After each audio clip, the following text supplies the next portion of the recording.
So what is a concussion, symptoms, and causes of it? So today we're going to be talking about a very serious thing that a lot of people might not really think is serious, but in this case, it can be very, very deadly, and it can lead to some, I think, even complications. So please remember, guys, that these videos might help to change your life or save your life if you ever come in contact with a hit this hard. So I just want you guys to remember, alright, that I am not a professional. So if you wanted a professional to, talk to you guys about this, I'm not that. So don't listen to me. I am cold, so I'm going to go get a blanket on me after I make this because, I'm going to have to do that. But anyway, that's good. So what is a concussion? A concussion is whenever you have a big jolt, shake, or hit to the head. Now a slap or just a little slap or like a little bang cannot do it. Like I said last video, I talked about headaches.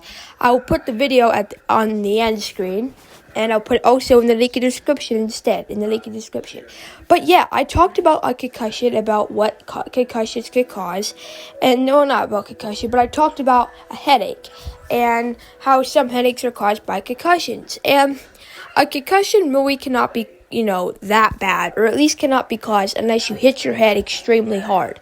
So it isn't just a little bump that can cause it, alright? It depends on your entire skull, alright? Some skulls are stronger than others. Some people have a little bit more, harder developed skull, and yeah. But again, a concussion is mainly gonna be caused by multiple bumps or jolts or, shakes to the head. And they can be severe. Concussions can be mild to severe, and they're usually non-life-threatening, but of course you want to get them checked out, even if they hit their head the littlest and slightest, because if they fell down the stairs and hit their head and are not bleeding, it's still very likely that they could have something like inside their head, like a brain bleed. So now we're going to move on to the symptoms. So concussion symptoms can be headache, can be acute or persistent, whole body is blackout, fatigue, or poor balance. Cognitive is amnesia, disorientation, or mental confusion. Sleep is sleep disturbances or sleepiness, yeah. Gastrointestinal is nausea or vomiting. Also common irritability, mild depression, ringing in the ears, or sensitivity to light.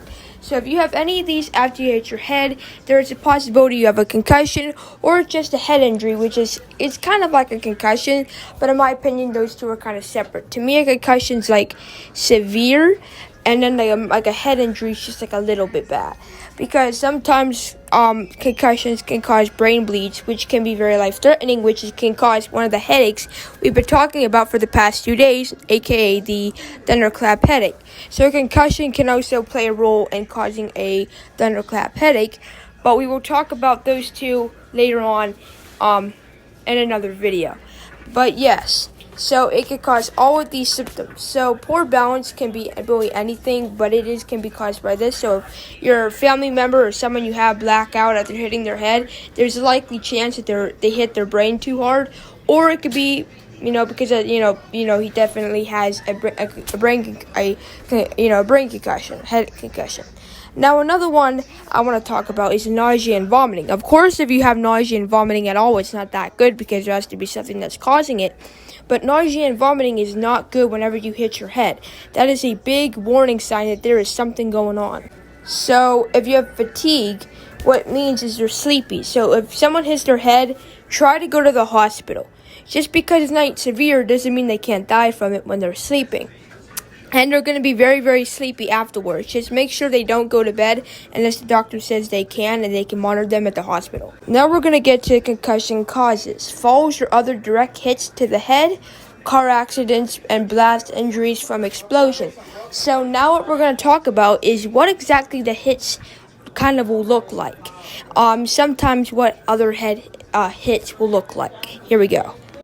Alright, let's focus on this image right here. This is basically showing you what a concussion could possibly look like. It's when your head hits an object at a very extreme hard rate.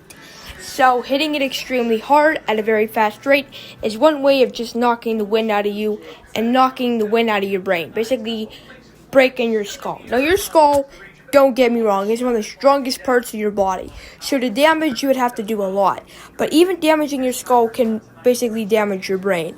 And your skull is the thing that protects your brain from a whole bunch of diseases and a whole bunch of, bad stuff. So without this, getting off track, your immune system protects your body from diseases, viruses, and everything. But your skull protects you from any injury to basically the skull. Now, the skull is one of the most strongest body parts of ours. It is not meant to be broken, like our hearts ain't, but that's the whole different story. But I'm just saying, you literally can, basically any hit to the head can cause a concussion, because it jiggles inside your brain jiggles inside your skull, which can lead to either a skull fracture, or brain damage, or a brain concussion. And it can also cause a brain bleed, because your skull is very, very strong. So one little hit can't really do anything. Now, yes, you can lead to a skull fracture. It means a piece of your skull breaks off, which means your brain is basically open to anything, really.